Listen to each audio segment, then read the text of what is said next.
నాది ప్రేమే కదరా. ఇది నీకు ఎందుకు అర్థం కాదురా?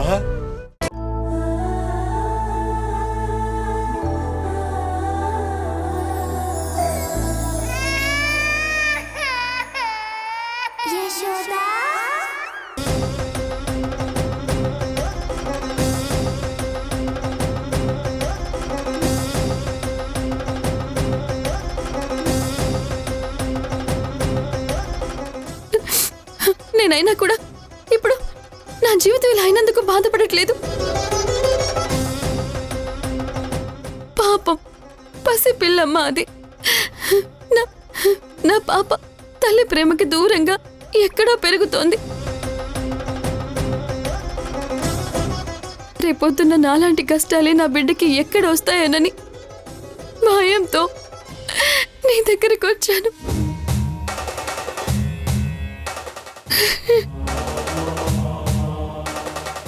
దయచేసి నా బిడ్డకి మాత్రం నాలాంటి పరిస్థితి తీసుకురావద్దమ్మా. నా బిడ్డ ఎక్కడుందో ఎవరి దగ్గర ఉందో తెలిసినా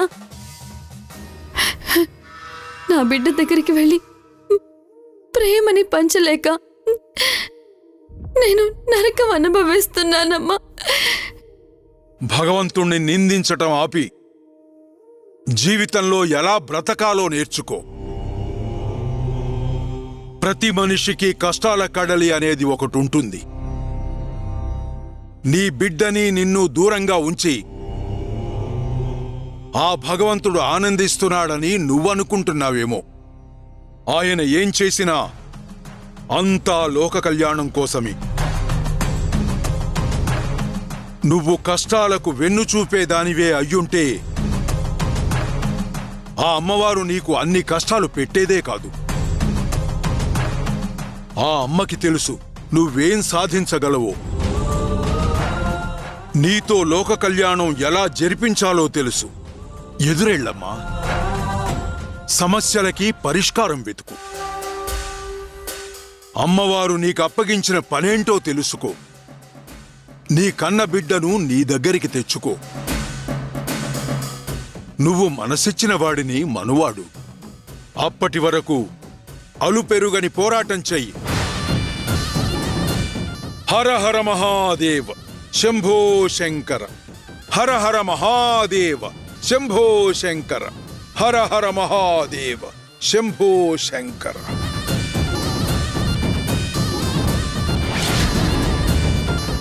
నిజమే, నేనెందుకు పారిపోవాలి? పారిపోను. నేనెందుకు ఓడిపోయానని ఒప్పుకోవాలి? ఒప్పుకోను. పోరాడతాను.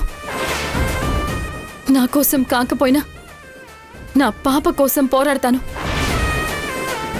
తనకు ఒక మంచి బంగారు భవిష్యత్తు ఇవ్వడం కోసమైనా పోరాడతాను.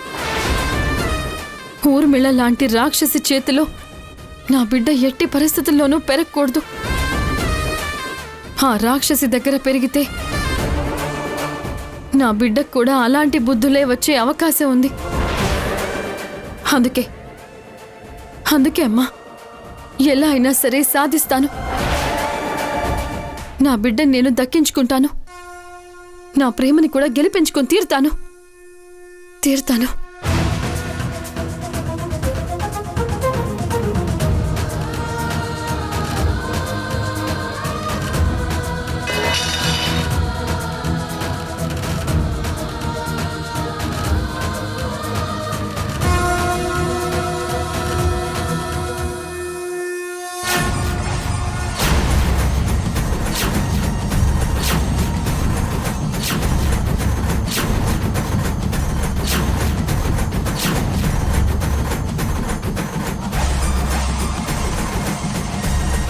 సారీ అమ్మా, చూసుకోలేదు.